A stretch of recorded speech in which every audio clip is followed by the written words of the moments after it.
in addition to a number, actually dozens of journal articles and book chapters. And she has also been honored honored with a number of teaching awards, including the University Professor Award, which of course is a very prestigious award. And I can also say, on a much more personal note, that Dr. Jellison has always struck me as being a very engaged, very energetic faculty member from the history department, yes. And we are very, very fortunate to have her today, both at Ohio University teaching and also here today to speak.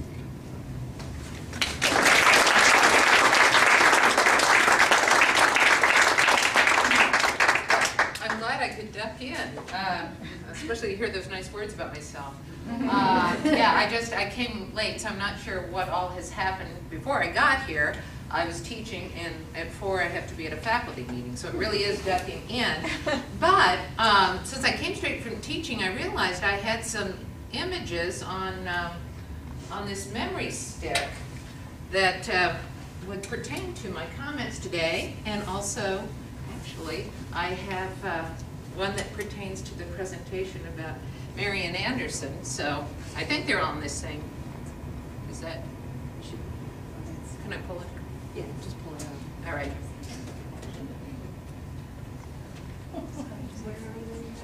And while, okay, yeah, PC. All right, all right. Here we go. But I hadn't planned to use these, so you're going to have to bear with me for a moment. Let's see. The one I wanted to show about Marian Anderson, I'm supposed to talk about Cesar Chavez, and I will. But I just, when Dora was talking about that, I just have to show you this. This is one of my favorite images that I show in class. And let's see. Eleanor and Katherine. That's me with an Eleanor Roosevelt actress. We don't want that. I have a picture here with Eleanor Roosevelt and Marian Anderson, and the copy of Eleanor Roosevelt's resignation letter from the DAR. But I don't know. Let's see if it might be on this one. And I also have an anecdote from my own babyhood about Marian Anderson. Well, I may not be able to find that. Which is, when I was a baby, she came to my hometown to present a concert. And there was only one hotel in this small town in Kansas. And it was apparently whites only.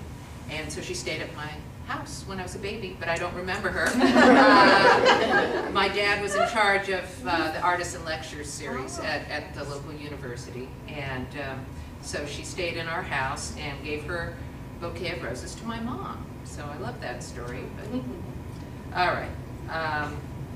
If I happen to find the Eleanor Roosevelt and Marian Anderson picture in the letter, I'll show it to you. If not, let's get to Cesar Chavez. There's all my Ohio pictures, Mary Lee. You see our tour of Ohio history together. Yeah, again, I apologize. I hadn't realized there would be AV equipment here, and I just happened to have this, having come just from class. But some great pictures of Cesar Chavez. There we go. So, appropriate. Well, Cesar Chavez was born near Yuma, Arizona in 1927, and he also died near Yuma, Arizona in 1993. In between, however, most of his career and life was spent in California. When he was 11 years old, his family moved to California, and that's where he lived most of the rest of his life, and this is where he began his career as a reformer, the career that ultimately brought him to dinner here at Ohio University. In 1938, when his family moved to California, they took on the only kind of work that was really available to uneducated Spanish-speaking folks, and that was in the farm fields of California as migrant laborers. They went back briefly to Arizona for a time, for a few months, but when he was 12, returned permanently to California. So that would have been the year 1939. And his life and that of the rest of his family was an unending cycle of poverty, not only because they had no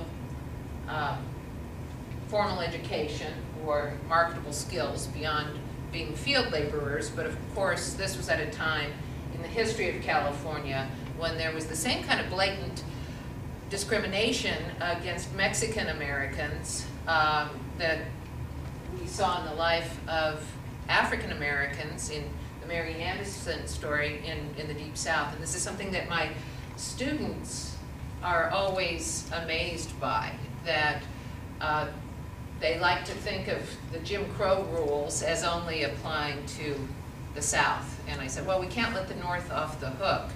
At the same time that there were laws against miscegenation, you know, African Americans marrying Euro-Americans in the South, restricted areas where African Americans weren't allowed to go, separate drinking fountains, all of that in the American South, and apparently in my hometown in Kansas, and elsewhere in the North. In California, the same kind of rules apply for people of Mexican ancestry, like the Chavez family. And he experienced a great deal of blatant prejudice. There were times as he and his family followed the agricultural harvest up and down the state of California that he went to integrated schools and sometimes segregated schools. It just depended what town they were living near or in at the time. Even when he was allowed to go to school with white children, however, it was a very stressful experience for him, because he said he felt like he was a monkey in a cage. He was one of the few Spanish-speaking kids in the class and was treated as a curiosity and was punished by the Anglo teachers when he spoke Spanish, because all the Spanish-speaking children were supposed to speak English at school, and he remembers having his knuckles wrapped with a ruler, and possibly even broke some fingers. You know, he never had an X-ray performed, but he was severely injured as a child because he dared to speak Spanish in an English-only classroom.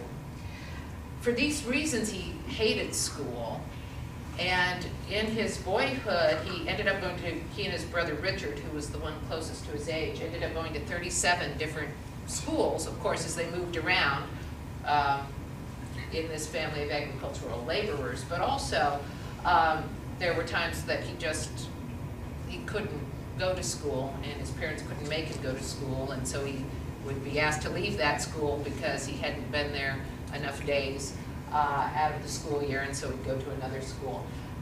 Although he hated school, he loved learning, which I think is a very inspiring lesson to all of us, that he didn't like the social restraints he was under at school, and he didn't like the way that the English-speaking teachers and the English-speaking children often treated him, but he became a real autodidact, teaching himself and reading both in English and Spanish, and he ended up as an adult creating quite a vast library.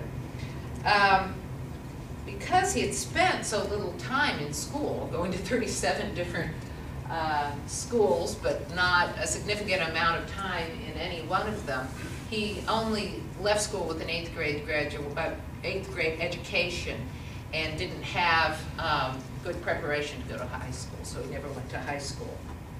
And for many young men of his generation, of course, and he was the same age as my father, born in 1927, particularly people from a poor rural background, which is something else my dad had in common with Cesar Chavez, your way up and out, was in the military, and of course World War II was in process at this time, and so as a 17-year-old, he joined the Navy. Interest of full disclosure, my dad waited and got drafted. But Cesar Chavez volunteered because he felt this was his only chance in life to be a success, and of course there was a lot of peer pressure on young men, including in the Spanish-speaking community in California, to serve your country during the war. So he served his 2 years in the Navy, and when he was out of the Navy, soon married his wife Helen in 1948. He was 21 years old. And then they returned to California and returned to the life of field laborers in the state of California. And they eventually had 7 children together. It was in San Jose, California, that Cesar Chavez met the person who would become his mentor, a man named Father Donald McDonald. And this was before, I think the term liberation theology was used, or was a common concept, but that's basically what Father McDonald advocated. And he had long discussions with Cesar Chavez as this young man in his early 20s about the righteousness of the cause of serving the downtrodden, and that this was what Christ wanted Cesar Chavez to do, and that it was doing God's work and Christ's work to take care of the community that needed so much assistance here in 1940s California, the Spanish-speaking migrant farm laborers. And it was also Father McDonald, along with discussing ideas of liberation theology with Cesar Chavez. It was McDonald who exposed Chavez to a formal reading of Gandhian theory and the concept of nonviolent protest. They also read many of the writings of St. Francis together. And by the early 1960s, Chavez had decided that the migrant farm laborers in California needed their own labor union, and that he felt it was his calling, religious calling, to organize what he first called, at its founding in 1962, the National Farm Workers Association, but it later became the United Farm Workers. In 1962, when he creates the United Farm Workers, there are very few people that he can convince to join him, and interestingly, since, as Jeff said, I'm really a specialist in U.S. women's history. I teach about Cesar Chavez in my course on the 1960s.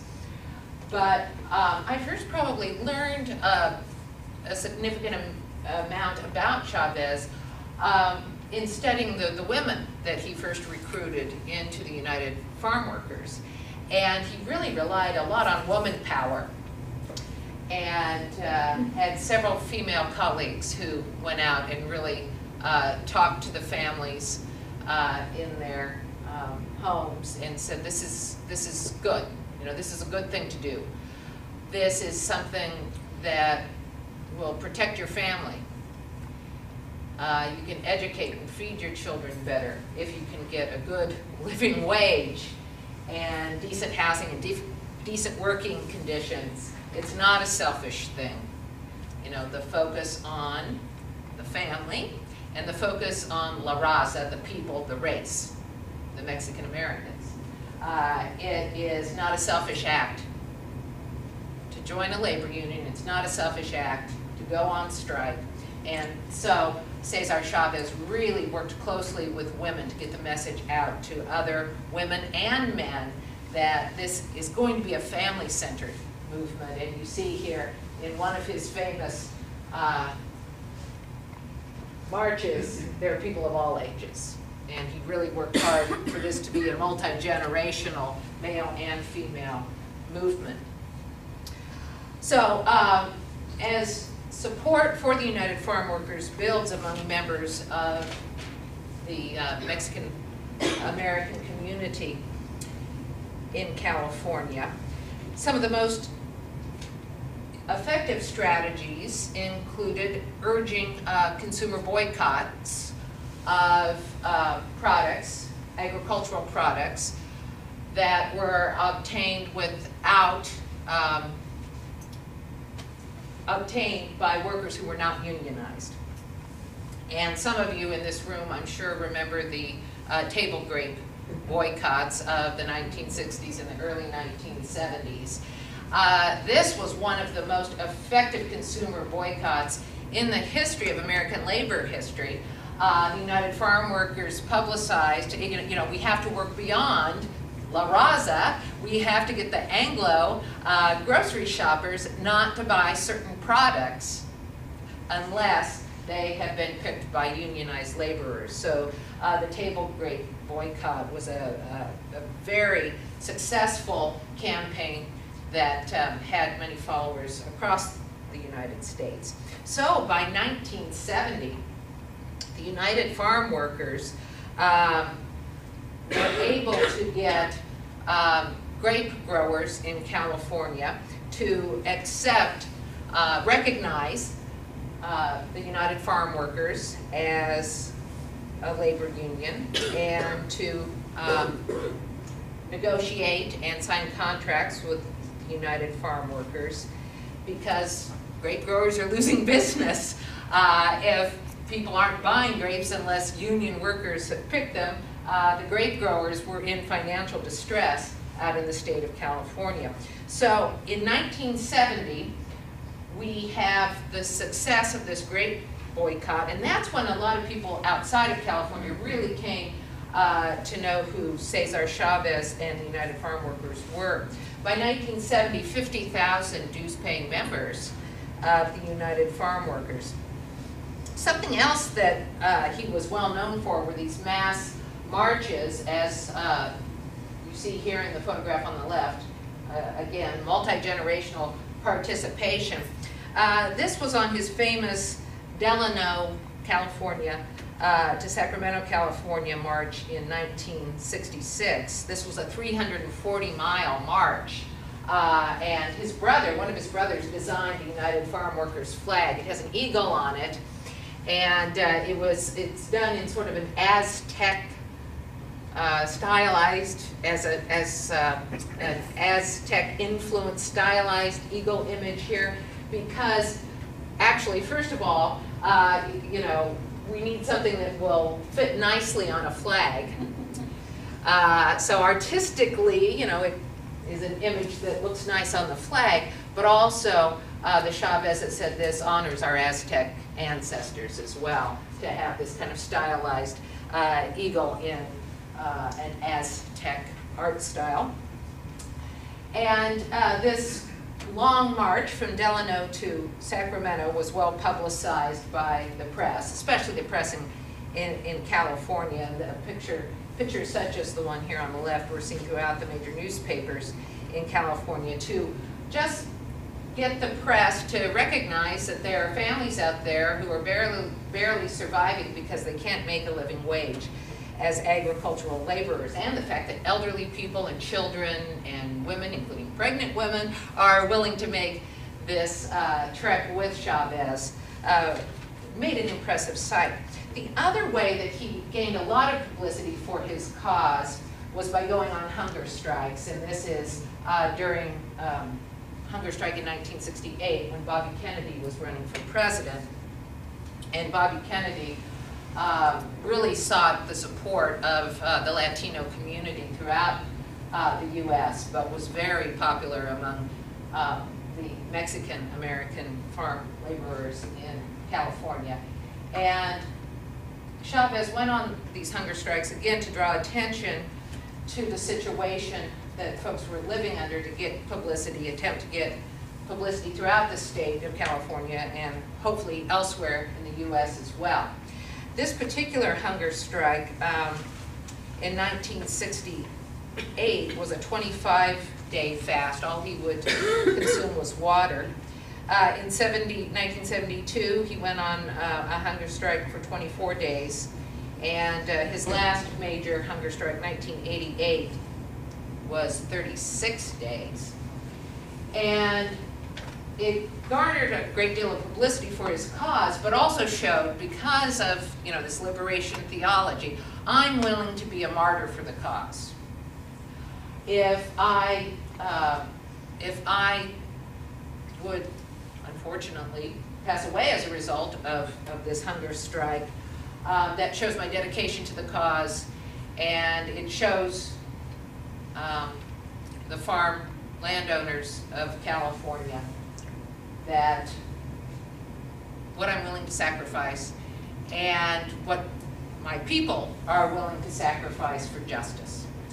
And of course, there was the concern that if he did die, that's the last thing that the farm landowners in California wanted, because then he would definitely be a Christ figure. And that would not reflect well on the landowners in California, and would have a martyr figure for the workers to rally around, and would be, well, basically, that Chavez would be a more dangerous figure dead than alive if he would die on one of these hunger strikes. And when he would undertake these hunger strikes, he would also send out publicity to the landowners in California that, I'm willing to sit here and only drink water for day after day after day unless you recognize this union, the United Farm Workers. But it was more than that, and because it looks like it's about time for me to finish up, I will share a quotation from Cesar Chavez about this process of fasting. And you can see here the theology I'm talking about, as well as the practical politics. A fast is first and foremost personal. It is a fast for the purification of my own body, mind, and soul. The fast is also a heartfelt prayer for purification and strengthening for all those who work beside me in the farm worker movement. The fast is also an act of penance for those in positions of moral authority, and for all men and women activists who know what is right and just, who know that they could and should do more. The fast is finally a declaration of non-cooperation with supermarkets who promote and sell and profit from California table grapes. During the past few years, I've been studying the plague of pesticides on our land and our food. The evil is far greater than even I had thought it to be. It threatens to choke out the life of our people and also the life system that supports us all. This solution to this deadly crisis will not be found in the arrogance of the powerful, but in solidarity with the weak and the helpless. Very much the liberation theology. I pray to God that this fast will be a preparation for a multitude of simple deeds for justice, carried out by men and women whose hearts are focused on the suffering of the poor and who yearn with us for a better world. Together, all things are possible. He died in his sleep near Yuma, Arizona. He had gone there in 1993 to testify in a lawsuit brought by one of these California grape growers against the United Farm Workers, an Anglo landowner who was suing the United Farm Workers for his lost revenue during the years of the great boycotts. And Cesar Chavez was staying with friends in the community, went in to go to bed, and as I said, he became a very voracious reader, and was reading a book of poetry, and apparently had a heart attack and died in his sleep. When they went to look for him, he was there with the book of poetry on his chest. But to the end, he was fighting the good fight. A year later, President Clinton presented his widow, Helen Chavez, with the Medal of Freedom, which is the highest civilian honor that can be bestowed by the president. It was obviously awarded posthumously, and President Clinton lauded Chavez for having faced formidable, often violent opposition with dignity and non-violence. And I'm sorry no one talked about Margaret Mead, but since no one did, I have her autobiography, which I highly recommend, entitled Blackberry Winter. She was one of the first social scientists to show that gender roles are created, not born, and that different cultures socialize men and women in different ways. And I read this book when I was in graduate school, and it's fascinating, so a little plug for Margaret Mead, too, who's our 4th Plaque honoree. So, any questions? All right.